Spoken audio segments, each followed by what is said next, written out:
Hello दोस्तों, आप सभी का स्वागत है फिर से एक नए वीडियो में। मैंने पिछले वीडियो में आप लोगों का प्रश्नावली 1.4 कंप्लीट करवाया है, यानी चैप्टर 1 पूरा कंप्लीट है। अब आइए चैप्टर 2 की तरफ बढ़ते हैं हम। तो चैप्टर 2 का पहले इंट्रोडक्शन जान लेते हैं। इस वीडियो में चैप्टर 2 का इंट्रोडक्शन वीडियो होगा या इससे पिछले मैंने चैप्टर 1 का इंट्रोडक्शन वीडियो पोस्ट किया है, आप उसे देख सकते हैं। अगर नहीं देखे हैं तो इस वीडियो के डिस्क्रिप्शन बॉक्स में उसका लिंक दे दूंगा, मैं जाके वहाँ देख ले। तो आइए इसका इंट्रोडक्शन स्टार्ट करते हैं। चैप्टर 2 क्या है कि बहुपद, पॉलिनोमियल। अब बहुपद कहते किसे हैं, तो आइए उसको जानते हैं।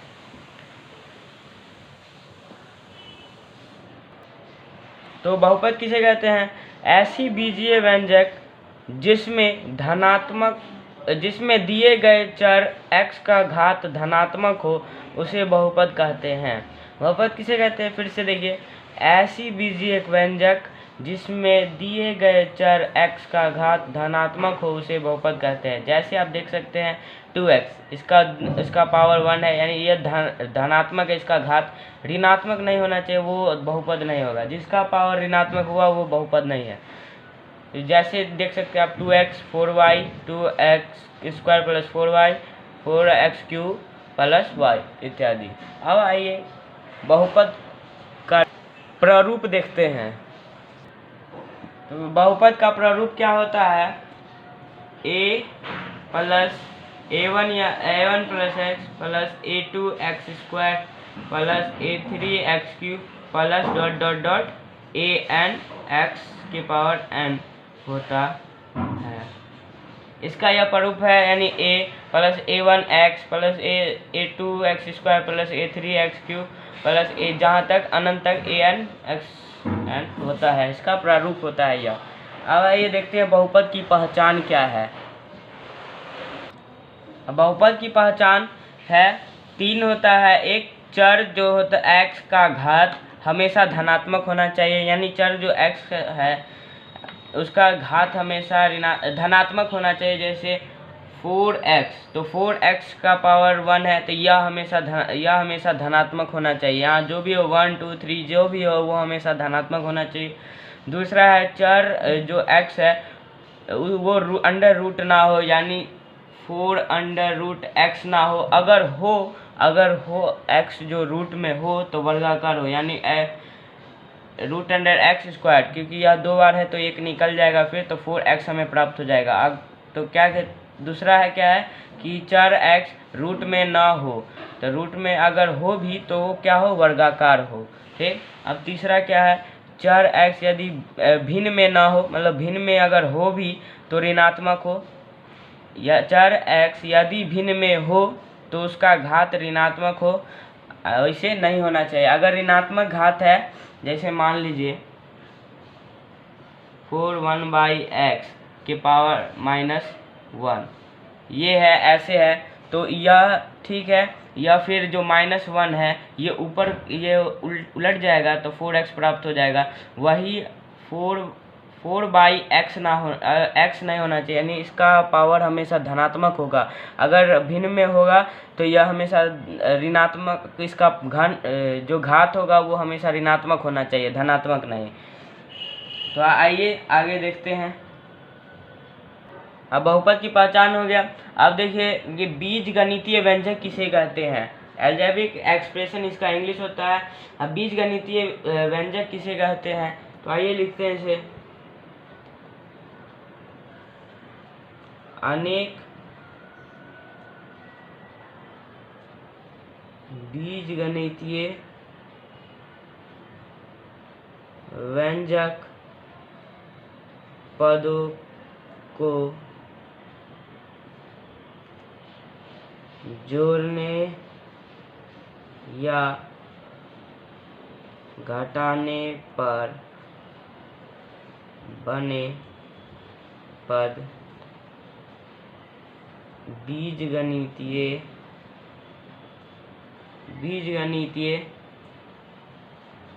व्यंजक व्यंजक कहलाते हैं। क्या बीजगणितीय व्यंजक किसे कहते हैं? कि अनेक बीजगणितीय व्यंजक पदों को जोड़ने या घटाने पर बने पद बीजगणितीय व्यंजक कहलाते हैं। इसका एग्जाम्पल क्या हो जाएगा? जैसे 2x + 5 हो जाएगा, 3x - 2 हो जाएगा, फिर 2x + 3y + 42 हो जाएगा, 4z हो जाएगा, etc। यानी इसका एग्जाम्पल आप देख सकते हैं क्या हो जाएगा? 2x + 5, 3x - 2 और 2x + 3y + 4z। बीजगणितीय व्यंजक फिर से देखें किसे कहते हैं? कि अनेक बीजगणितीय व्यंजक पदों को जोड़ने या घटाने पर बने पद को बीजगणितीय व्यंजक कहते हैं। अब आगे देखिए। अब ये देखिए, बीजगणितीय पद किसे कहते हैं? तो चर और अचर का गुणनफल बीजगणितीय पद कहलाता है। चर और अचर का गुणनफल। चर अब किसे कहते हैं? जिसका मान बदलता रहता हो उसे चर कहते हैं, और अचर जिसका मान नहीं बदलता हो उसे अचर कहते हैं। तो देखिए यहाँ 2x है, 2x में यह अचर पद और ये चर पद है, यानी यह चर पद और अचर पद का गुणनफल ही क्या कहलाता है? बीजगणितीय पद। अब देखिए आगे देखते हैं हम। अब देखिए, पद के गुणांक कोफिशिएंट ऑफ टर्म किसे कहते हैं? कि किसी पद के चर का गुणांक को उस पद का गुणांक कहते हैं। तो आइए इसे एग्जाम्पल से आप समझ सकते हैं इसे। जैसे यहाँ 2x है, और 2x में ये क्या है? x का गुणांक, मतलब जो x है उसका गुणांक को ही हम क्या कहते हैं? पद का गुणांक। यानी जो x है पद, उसका गुणांक क्या है? तो 2। फिर यहाँ 3y है, जैसे 3y है तो y पद का गुणांक क्या हो जाएगा? 3।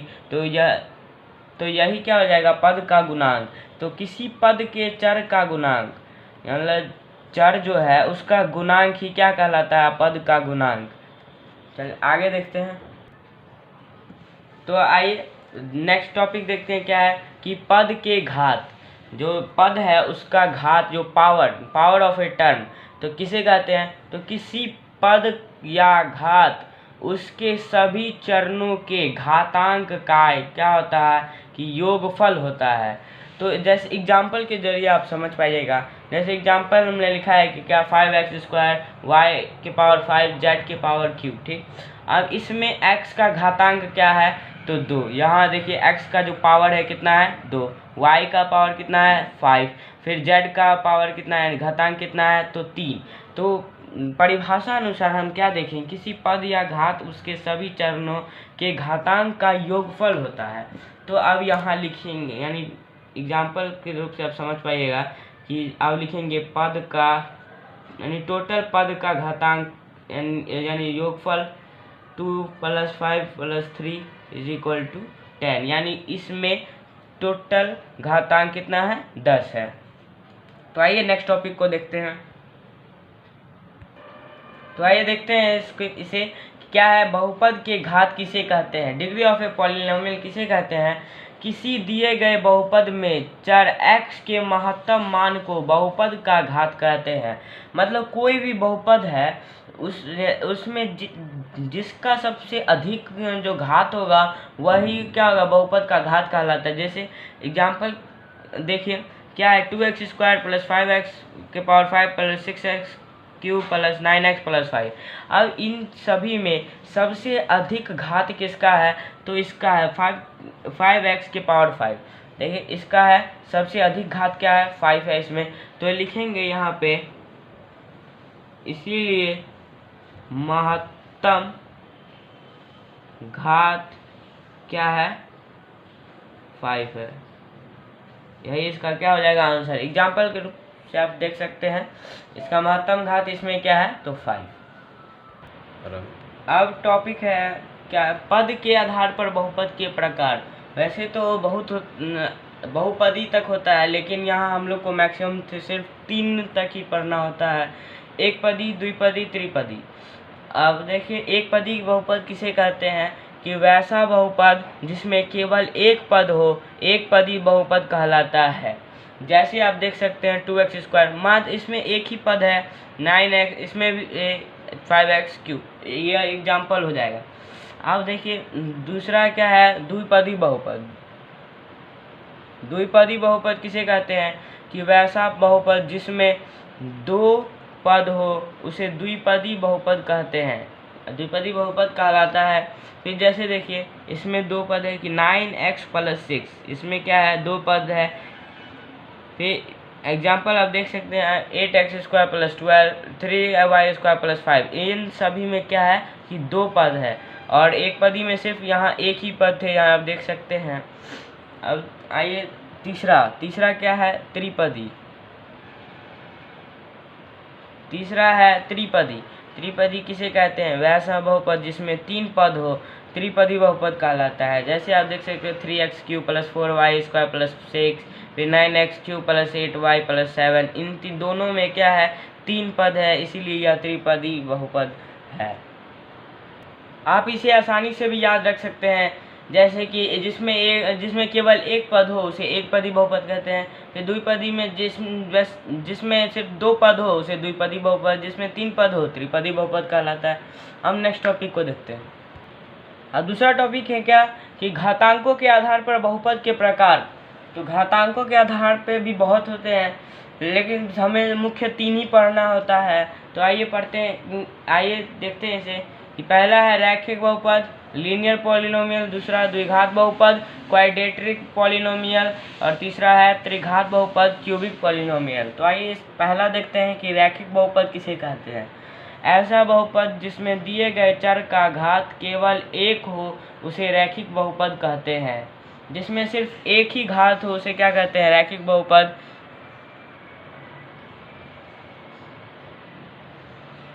अब इसमें शून्यकों की संख्या एक होती है। इसमें शून्यकों की संख्या क्या होती है, एक होती है। इसका देखिए प्रारूप क्या है कि ax + b। अब एग्जाम्पल के रूप में आप समझे कि ax + b इसका प्रारूप कैसे है। तो देखिए यहाँ 2ax और +b, ये ax + b के रूप में है। प्लस आप यहाँ आगे देखिए कि जहाँ a ≠ 0, यानी a जो है 0 के रूप में नहीं होना चाहिए, क्योंकि अगर यह 0 हुआ तो x भी 0 हो जाएगा, इसलिए यह इसका प्रारूप नहीं होगा। तो फिर क्या है, a और b वास्तविक संख्या होना चाहिए। a और b क्या होना चाहिए, ये वास्तविक संख्या होना चाहिए, यानी a 0 नहीं होना चाहिए, b 0 हो सकता है लेकिन a 0 नहीं होना चाहिए। फिर आइए दूसरा देखते हैं कि द्विघात बहुपद किसे कहते हैं। द्विघात बहुपद किसे कहते हैं, तो ऐसा बहुपद जिसमें दिए गए चर का घात 2 हो उसे द्विघात बहुपद कहते हैं। जिसका घात क्या हो, 2 हो, उसे क्या कहते हैं, द्विघात बहुपद। इसमें शून्यकों की संख्या 2 होती है। इसका प्रारूप क्या होता है कि ax² + bx + c के रूप में होता है, जहाँ a ≠ 0, a 0 नहीं होना चाहिए, क्योंकि अगर a 0 रहा तो ये x² भी 0 हो जाएगा, तो bx + c या एक घात के रूप में हो जाएगा, इसीलिए a ≠ 0 यहाँ लिखा गया। फिर a, b और c क्या होना चाहिए, वास्तविक संख्या होना चाहिए। इसका एग्जाम्पल देख सकते हैं आप कि 2x² + 6x + b, ये ax² + bx + c के रूप में है, तो यही इसका क्या हो जाएगा, प्रारूप। आइए तीसरा है त्रिघात बहुपद, देखते हैं किसे कहते हैं। तो त्रिघात बहुपद ऐसा बहुपद जिसमें दिए गए बहुपद में चर का घात 3 हो उसे त्रिघात बहुपद कहते हैं। जिसका घात क्या हो, 3 हो, उसे त्रिघात बहुपद कहते हैं। इसमें शून्यकों की संख्या 3 होती है। फिर इसका प्रारूप देखते हैं, ax³ + bx² + cx + d, जहाँ a ≠ 0, यानी a 0 के बराबर नहीं होना चाहिए, तथा a, b, c और d क्या हो, वास्तविक संख्या हो। आइए इसका एग्जाम्पल देखते हैं। क्या है, x³ + 5x² + 12x + 6, यह इसके रूप का है, तो यह इसका एग्जाम्पल है। फिर देखिए दूसरा एग्जाम्पल क्या कहता है, 8x³ यानी ax³ + 7b² या bx² के रूप में, फिर 6x, cx, फिर d यानी अचर पद है। ठीक, इसका यह एग्जाम्पल हो जाएगा। तो एक चीज़ आप गौर करिए कि जिसका जितना बहुपद होगा उतना ही उसका शून्यक होगा। मतलब इस बहुपद में इसमें जिसका अधिक घात होगा, जैसे x का घात कितना है 3, x का घात क्या है कि 3, तो इसमें शून्यकों की संख्या भी क्या होगी 3। अगर यहीं x² रहता तो शून्यकों की संख्या 2 होता, अगर x के पावर 1 रहता तो शून्यकों की संख्या 1। तो आप लोग समझ गए होंगे। अगर यह वीडियो आप सभी को पसंद आया होगा तो वीडियो को लाइक और शेयर कीजिएगा। अगर मेरे नए चैनल पर नए हो तो चैनल को सब्सक्राइब कर लीजिएगा। पिछले वीडियो का लिंक इसके डिस्क्रिप्शन बॉक्स में दे देंगे, आप वहां जाके ज़रूर देखें। और पिछली इंट्रोडक्शन वीडियो यह है चैप्टर 2 का। अगले वीडियो में आएगा चैप्टर 2.1, प्रश्नावली 2.1 को हल करेंगे। तब तक के लिए धन्यवाद।